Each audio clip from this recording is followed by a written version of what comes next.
Y como todo tiene que ver con todo, escuchábamos algo que venía desde la madre patria. Y bueno, tenemos un nuevo contacto con uruguayos que están por el mundo, podemos decirle. Sí, en este caso sí, uruguayas. No, porque no es la. Sí, en general, pero no es la primera que aparece por acá por de hoy no pasa. Pero hoy volvemos a Barcelona y vamos a hablar con Jimena Borrazás, que es fotoperiodista. Sí, fotoperiodista, ya radicada hace unos años en Barcelona. Hace por lo menos 3 años que está en Barcelona y está laburando haciendo fotoperiodismo. Sí, le vamos a preguntar, Y, pero ahora lo último que estaba haciendo había sido para Nat Geo. exacto. También estuvo trabajando para algunos portales de acá de nuestro país, como Montevideo Portal, y otros lugares que le vamos a preguntar a ella, pero también junto Junto con Romina Rinaldi, quien estuvimos hablando hace unos cuantos días. par semanas. El 21, en realidad, porque el 21 de marzo ya hacía un mes de la invasión rusa a Irak, y por eso la tengo como presente, porque fue el mismo 21 que pudimos hablar con ella. Ellas estuvieron en la frontera, ¿verdad? Ellas estuvieron en la frontera. A Ucrania, no a Irak. Perdón. Irak, digo, ahí no me di cuenta. No, yo tampoco. No me di A Ucrania, es verdad. El 21 hablamos con Romina, que nos estuvo contando, bueno, ese periplo que la llevó a la frontera entre Polonia y Ucrania. Y ahora retomamos como este diálogo con Ximena. Para que nos cuente de ella y también de esa experiencia también que tuvieron la posibilidad de ayudar a gente. Exacto. Acá a cruzar esa frontera. ¿Tenemos a Ximena? ¿La Ahí. tenemos por ahí conectada? A ver. Ahí está. Hola. Ah, ahí está. Muy bien. Sí, ¿se escucha bien? Creo. ¿Vos nos escuchás bien? Sí. Sí, perfecto. ¿Ustedes? Perfecto, excelente ahora. ¿Cómo estás? Bien, muy bien. ¿Ustedes qué tal? Bien, acá, como decíamos más tempranito, viendo qué hacen los uruguayos por el mundo, aparte de nosotros, ya que con esto de la pandemia también nos alejamos un poco, pero nos acercamos a través de Zoom, bueno, también aprovechamos para eso. Muy bien, perfecto.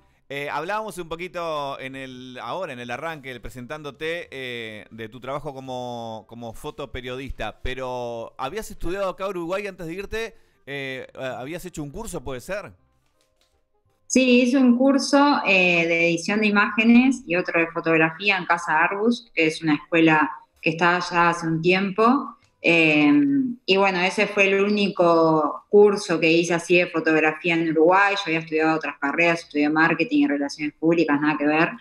Y bueno, me di cuenta que no era lo que me gustaba realmente, entonces me metí de lleno en la fotografía y aposté realmente a ello cuando me mudé a Barcelona para seguir estudiando acá. ¿Y la decisión de irse a Barcelona tenía que ver con esto o fue por algo personal o por otra cosa? No, en realidad, bueno, yo desde que tenía 18 años que me quería ir para probar otras cosas, para ver un poquito del mundo también, que está bueno y te abre la cabeza.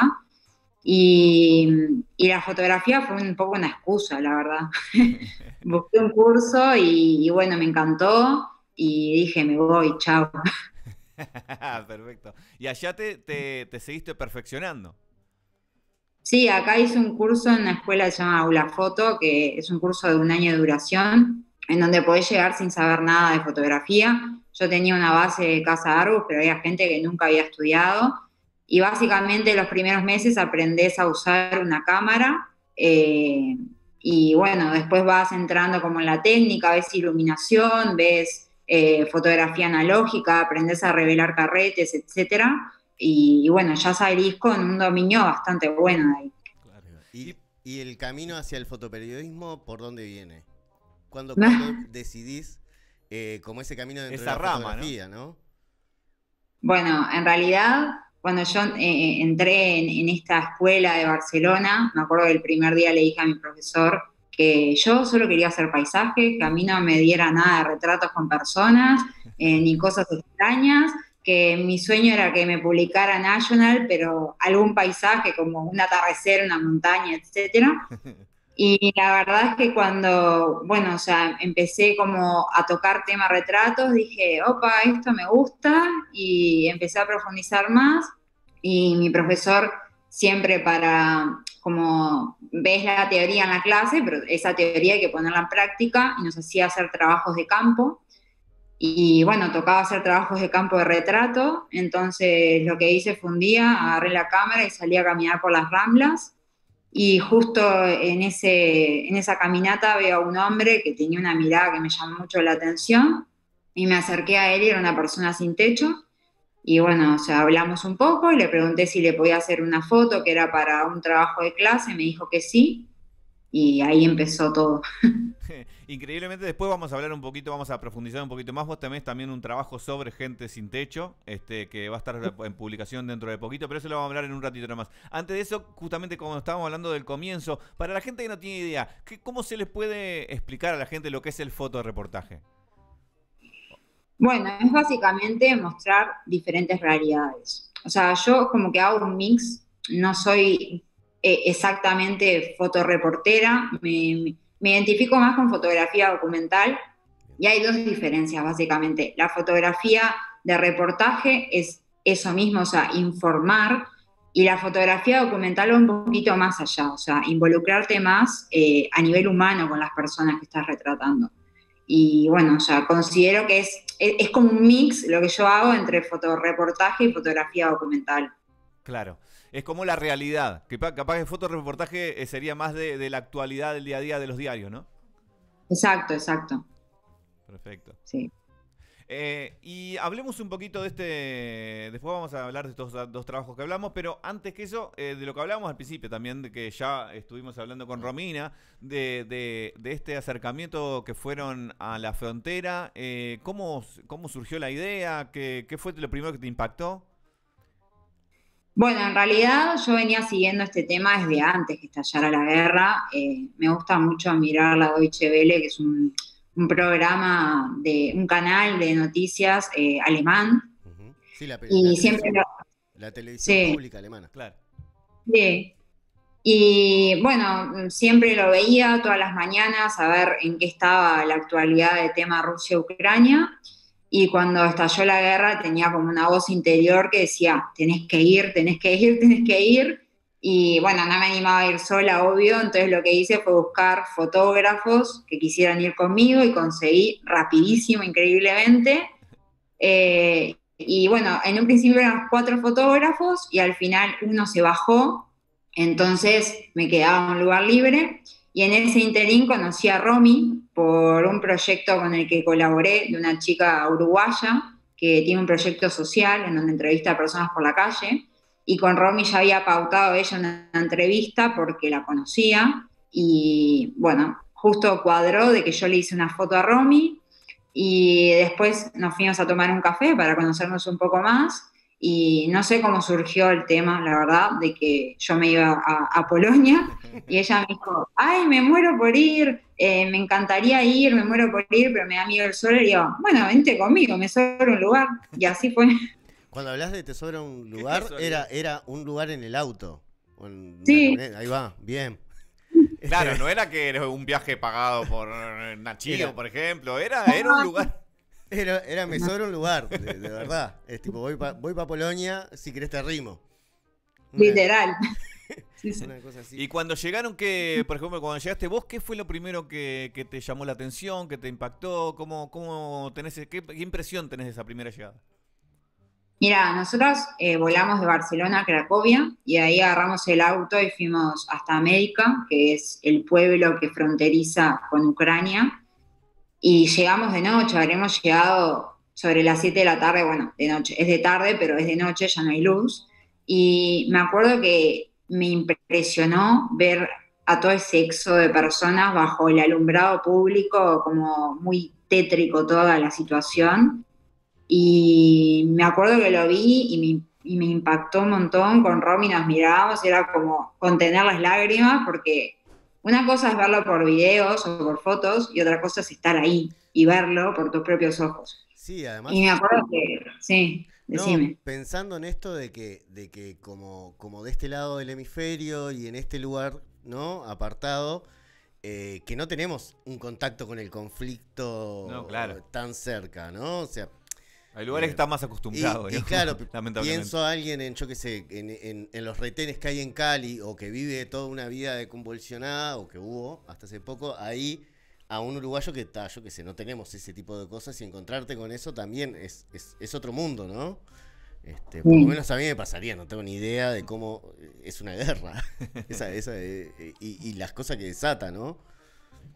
Sí, Este, sí, total. No estamos acostumbrados y como te digo, a ver, ahora hay sobreinformación porque justo esta guerra se da en un auge de las redes sociales que ya viene de antes, pero claro, o sea, todo el mundo puede ir y sacar fotos y ya es una especie de periodista y transmite en vivo lo que pasa. Claro, Y en otras guerras no había esa oportunidad. Pero realmente, o sea, una cosa es verlo por videos o por Instagram en vivo, lo que sea, y otra cosa es estar ahí, porque ves la realidad de ese éxodo de personas y podés hablar con ellos, o sea, ves las miradas de horror que tienen, pero a la vez es como un horror raro, porque reina la calma. Nosotros nos imaginábamos que iba a ser como gritos, llantos, todo, pero no, nada que ver, están como súper tranquilos, esperan su turno para subirse al bus, etcétera, y están bien, o sea, te regalan una sonrisa, la barrera del idioma es complicada porque muy pocos hablan inglés, pero bueno, al final con la mirada te haces entender. claro. sí, Y cuando se acercaron ustedes o vos particularmente con alguien, ¿cómo lo toman? ¿Cómo que no sé si vos lo acercaste a algunas personas para directamente sacar fotos o por la ayuda humanitaria primero? ¿Cómo lo toman los que están en ese éxodo? Bueno, a mí se me da muy bien hablar con la gente, la verdad, y mi ayuda fue un poco también por ese lado, porque imagínate, o sea, ellos vienen de escapar de las bombas y necesitan como hacer catarsis y hablar sobre lo que les está pasando. Hay muchos que quieren hablar y otros que no. Ujú. Y también está bueno respetar ese espacio, o sea, vos te acercás y les preguntás, o les acercás un café, un chocolate caliente, y ya solo ellos empiezan a hablar. Si ves que no hablan es porque no quieren y bueno, te vas. Pero sí, o sea, hablás y te empiezan a contar de ellos y así va surgiendo la charla, les preguntás, ellos te responden y son divinos, o sea, realmente nos quedamos impactados porque vienen de una situación tremenda y son súper amables. También pasó un poco que se formó como un circo mediático, médica, en donde los medios, sobre todo la televisión, veían que afloraba una lágrima ahí, les ponían el foco en la cara, ya les hacían la entrevista, eran codazos para ver quién se ganaba la entrevista, Claro. y era un poco demasiado. Eh, pero pese a eso, a que los medios los están encima todo el tiempo, divinos, o sea, súper buena onda, amables, te regalan una sonrisa, te responden bien. La verdad, nos quedamos re impresionados. ¿Te parece si vemos alguna? Vamos a seguir hablando de este tema, pero justo estábamos pasando alguna foto tuya y capaz que está bueno que nos contaras específicamente qué son eso que estamos. Si lo tenés, Juli, alguna anda pasando la que quieras y hablamos sobre las fotos con A ver, Jimena. sí, ¿tenés alguna por ahí, Juli, para mostrar? Ahí viene. Y hablamos con Jimena sobre su trabajo. Ahí, ¿qué nos puedes contar de esa foto?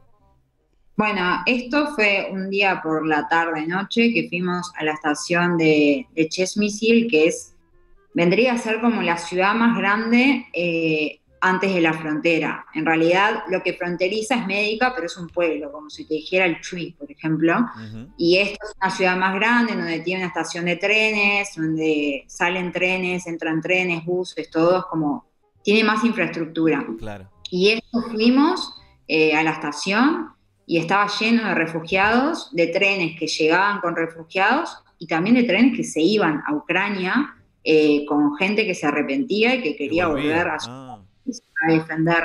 claro. En este caso era de trenes que llegaban con refugiados y bueno, una familia que nos vio, que les estábamos sacando fotos y el nene nos hizo un corazón Qué y divino. fue la foto. Sí. ¿Y que vos pudiste hablar con algún niño? Sí, hablamos con niños. La historia hay dos historias que me quedaron como más grabadas. Una de ellas fue con una niña que se llama Maya, que la conocimos en Médica la noche que llegamos. Ella estaba en una carpa con su familia. Porque, ¿qué pasa? Ellos llegan y hacen cola para subirse a los buses, Pero hay gente que tiene la suerte de tener familiares, tanto en Polonia como en otros países de Europa, entonces lo que hacen es esperar en una carpa que esos familiares los vayan a buscar. En el caso de Maya había llegado con sus mascotas, con su hermano de 17 años y con su madre, y estaba ahí esperando a que el tío que vive en Alemania los vaya a buscar en el auto. Ah, Y ellos son de Kiev y el padre los llevó manejando hasta la frontera, demoraron 3 días en llegar porque está todo bombardeado, o sea, no hay puentes, no hay nada. claro. Y, y bueno, estaban ahí esperando al tío para que los viniera a buscar, pero con la angustia también de que no saben si van a volver a ver al padre. Ah, porque el padre se volvió. Sí, porque por la ley marcial los cierto. hombres de 18 60 años no pueden salir. Claro, cierto. Y con los niños que pudiste hablar, puede ser él incluido, ¿se dan cuenta de lo que está pasando? Sí.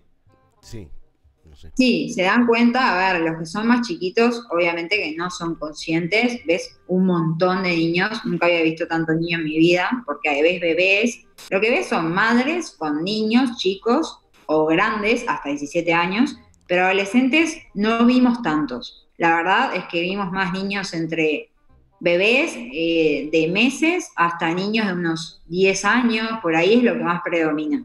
Sí, llevan Sí. como unos 3 millones de personas, ¿no? De exiliados o más, hoy en día, no sé. Casi 4. sí. Claro que Casi. es la población del Uruguay Sí, más un sí, millón más, más yéndose hacia otro lado, ¿no? Graficándolo como demencial, ¿no? Y el 100% son niños y madres de esos niños. Sí, claro. Es terrible. O sea, Sí, esa pero lógica tremendo. de que se te vacía algo está zarpado. ¿Y la otra historia que te había quedado, cuál era? La otra historia es de una chica de 17 años que la conocí en un centro de refugiados que se llama Jaralowska. Básicamente es como si te dijera un Giant, que bueno, ya estaba como medio abandonado, no estaba en funcionamiento, y lo que hicieron fue poner camas, literas, ahí para todos los refugiados que llegan, entonces los dividen por pasillos en ese caso. Los pasillos van por países. Entonces nosotros fuimos al pabellón español y ahí la conocí a esta chica, tiene 17 años y ellos son de Bucha, que justo hoy salieron muchas imágenes de Bucha porque el ejército ucraniano volvió a tomar el dominio de esa ciudad. Es una ciudad a las afueras de Kiev, la capital, y en esa ciudad encontraron como 300 cadáveres por todos lados, o sea, una masacre imponente. Y bueno, esta chica es de ahí, de Bucha, y tuvo que dejar a sus hermanos de 25 y 27 años ahí, y a su abuelo de 80, Fua, que por la poca movilidad que tenía, no lo podían llevar lamentablemente, y lo que hicieron fue esconderlo en el sótano de la casa, y los vecinos que se quedaron a luchar cuidaban de él. claro. Pero claro, o sea, esta chica me decía que tiene miedo porque las tropas rusas entran a las casas y matan a la gente, y tenían miedo que encontraran a su abuelo ahí solito, pobre, y lo mataran. Claro, pobrecita. Qué inmenso. Qué lo parió. Pensá que uno escucha o lee por ahí y dice, bueno, es una película. No, está pasando en este momento no tan lejos tampoco. Sí. Es de todo el mismo mundo. Acá estamos, ¿esto qué es? Eso es Médica, es la frontera en donde cruza la gente caminando. El Y pueblito que hablabas. sí, si vos te parás así en la frontera, del lado izquierdo tenés ese vallado, ellos son todos los refugiados que van llegando, algunos llegan con carros, entonces a medida que avanzan tienen como puestos de voluntarios en donde se pueden servir de productos de necesidad básica, pañales para bebés, productos de aseo, comida, etcétera, y del otro lado allá, o sea, del lado donde estaba yo, ahí estábamos la prensa y los militares polacos. Claro, ahí estaban repartiendo alimentos. Hay una apuesta fuerte del gobierno polaco también en la ayuda, ¿no? Sin eso sería por lo menos mucho más complejo. Me imagino yo el traslado de esa gente, esa puerta de entrada de Europa. Total, si hay algo que se puede rescatar de todo este horror, es primero que nada la ayuda humanitaria, que es el movimiento más grande de ayuda de voluntarios a nivel mundial, o sea, a nivel mundial y en la historia.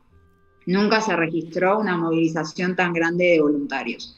Y además de que el gobierno polaco tiene una organización brutal, o sea, vos vas un día y ves las cosas de una manera y volvés al otro día y ya cambió, o sea, para estar más organizados. Es increíble y sí, o sea, les han abierto los brazos y eso está bueno porque facilita un montón para la gente que se quiere ir de Ucrania. Sí, sin duda, sin eso sería un caos Sí, ese claro. lugar, por lo menos me lo imagino como eso, Sí, ¿no? sí, imagínate 4 millones de personas pasando por ahí, como que tenés que organizar eso. Ahí estamos viendo otro niño también. Niña, Niño. Sí, sí, eso es en médica también. en Y el... bueno, a veces movían los vallados para que pasaran, sobre todo ancianos con andadores o la gente con los carros que venía lleno de cosas. Y justo ahí esa nena vi que me estaba mirando y ahí le saqué la foto. Divina. ¿Volviste a ver más cerca, ahora hace poco, a alguien que haya estado en ese éxodo, que se haya ido de Ucrania? Sí, volvimos a ver a unas familias que Romy logró traer para acá. Habíamos iniciado una recaudación de fondos, que bueno, ya la idea inicial primero era para comprar medicinas. Ujú. Y después habíamos hablado con una ONG amiga que nos había dicho, vayan a Polonia y vean realmente qué hace falta, porque las necesidades cambian minuto a minuto, porque llegan más donaciones y porque llega más gente, Claro. y después deciden. Y la verdad, una sabia recomendación, porque ropa y comida, todo eso no hace falta, o sea, hay para tirar para el techo y más. Entonces, después estábamos evaluando utilizar ese dinero para alquilar buses, para traer a la gente, pero bueno, o sea, después cambiaron la reglamentación y estaban un poco más estrictos porque lamentablemente los traficantes de personas se aprovecharon de esta situación, entonces hubo más reglamentaciones, por lo cual ese dinero no podía ir para eso. Y al final lo que definimos fue a las familias que trajo Romy, que fueron 4, darles ese dinero, porque vienen sin nada. O sea, Claro. la Cruz Roja acá les da techo y comida, pero les dan 100 euros por familia por mes. O sea, Claro. ¿qué haces con eso? No, no sé. Sí, no. Sí, claro. Sí, sí, no haces nada, no haces nada acá y nada allá, en ningún lado. No, claro. ¿Y ellos entran como en calidad de refugiado? Por ejemplo, las personas Sí, que están en Barcelona o están en España entran en calidad de refugiados. todos entran en calidad de refugiado. Bueno, cada país tiene su reglamentación y su papeleo. Acá en España entran como calidad de refugiados y eso les facilita poder Claro, hacerse los papeles para trabajar. claro, por eso, sí. ¿Y qué te dijeron, qué te contaron cuando los volviste a ver, esa familia? Bueno, en realidad solo podemos comunicarnos con una de ellas Mm. porque habla inglés, el resto no habla. Entonces, bueno, nos hace un poquito de traductores, pero nos contaron como que estaban bien, que estaban cansados porque los están cambiando todo el tiempo de hotel, se están quedando en un hotel que lo está pagando la Cruz Roja, y claro, o sea, los cambian de un lado, los cambian del otro, están como medio, como maleta de locos de un lado al otro, pero estaban súper agradecidos por la ayuda que les dimos, no podían creerlo realmente, porque es gente que tenía sus vidas, que tenía sus trabajos, esta chica es contadora, o sea, no necesitaba la ayuda por suerte de nadie para subsistir, tiene un hijo chiquito, tenía su sueldo, su casa, todo, y ahora se encuentra que no tiene nada. Claro, sí, Sí, de un claro. día para Y el otro. bueno, sí, y bueno, cuando les dimos el dinero se pusieron a llorar de agradecimiento, que no lo podían creer. Y bueno, pudimos hablar un poquito más y, por ejemplo, esta chica, Victoria, nos contó algo que nos dejó impactados, que pobres, o sea, pobre familia, además de todo el horror que tuvieron que vivir, 4 días antes de que empezara la guerra se le murió el hermano, o sea, un año para ellos Fa. horroroso. Y nada, nos quedamos duras con Romy porque decíamos, pobre gente, o sea, encima de que les pasó esto, ahora viene la guerra, o Sí, sea, claro. Sí. todo. Y le roban la vida que tenía, porque le roban su cotidianidad y todo. Total, sí, sí. Y también había otra chica que nos mostraba videos del cumpleaños de un año que le festejó a la hija, que habían alquilado una chacra y todo, o sea, tenían una vida antes Claro. y no se imaginaban todo lo que iba a pasar.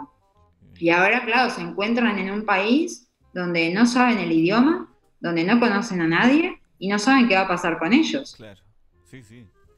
Una Sí. locura, prepo aparte, ¿no? Obviamente.